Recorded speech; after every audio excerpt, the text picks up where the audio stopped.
Hello, I'm Larry Meisel.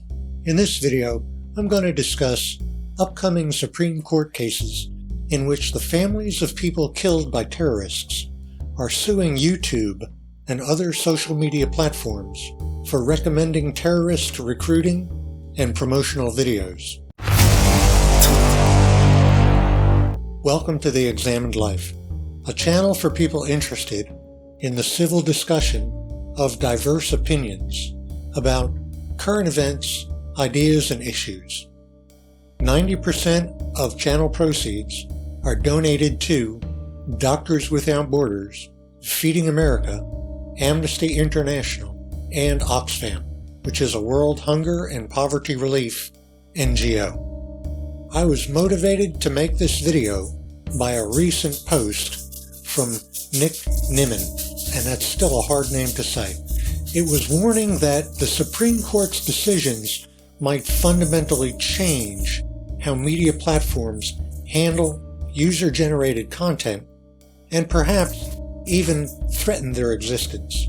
A central issue in these cases deals with whether or not Section 230 of the Communications Decency Act of 1996 shields Internet platforms from liability for content created by others.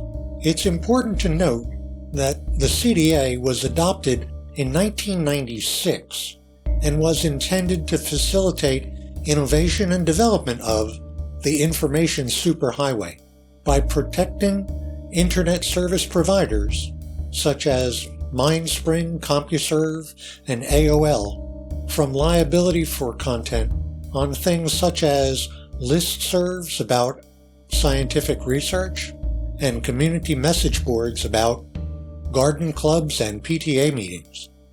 Remember, it was 1996, and at that time, companies like Yahoo were just search engines for finding text-based websites. They matched search terms with content and provided lists of related websites. They didn't recommend specific content targeted to viewers based on tracking technology and data mining.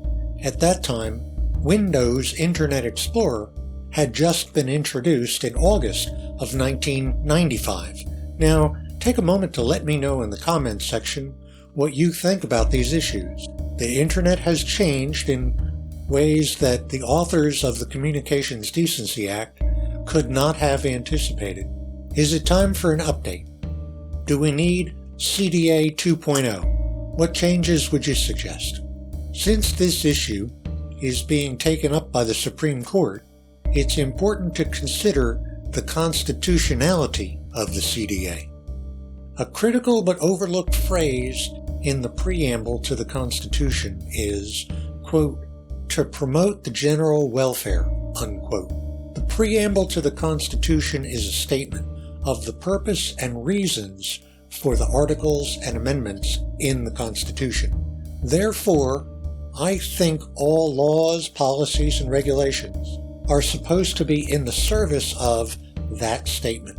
I think tremendous harm is being caused by creators and platforms who produce and recommend content that diminishes the general welfare.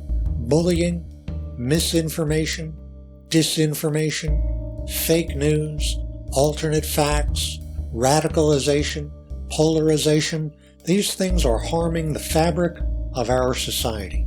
Compared to other platforms, I think YouTube has done a reasonable job of being a PG platform, identifying content suitable for adult audiences and requiring viewers to then opt in before viewing the content is an example.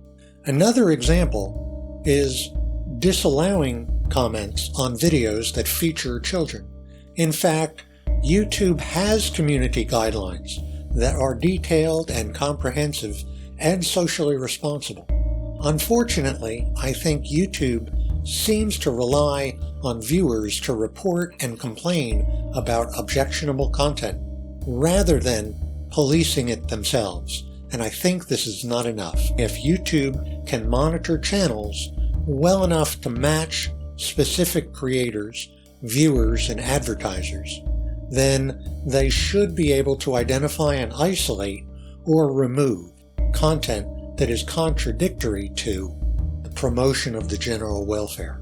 I suggest that all platforms should have editorial community guidelines or standards that promote the general welfare, as well as policies and procedures that show that they remove or at least do not recommend content that violates their own guidelines. While viewer input can supplement this protection, it should be the primary responsibility of those platforms.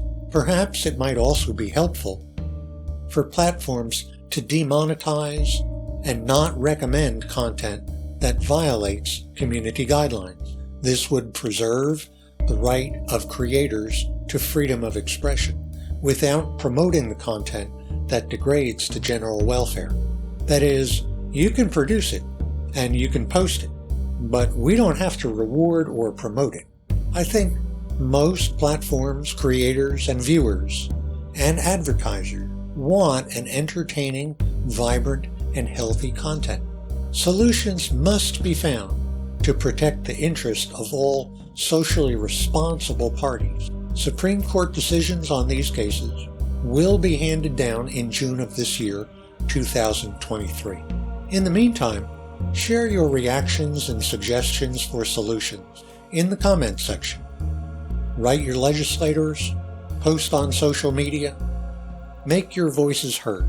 My measure for success on this channel will be in the diversity of the civil, respectful exchange of ideas and opinions expressed by and among the viewers.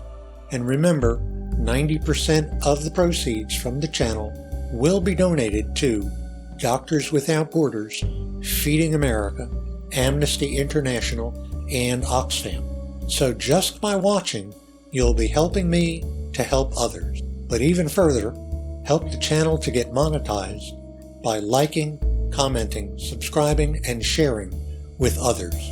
And support me on Patreon. Thanks for watching. Please come back for more. I look forward to seeing you again. Bye-bye.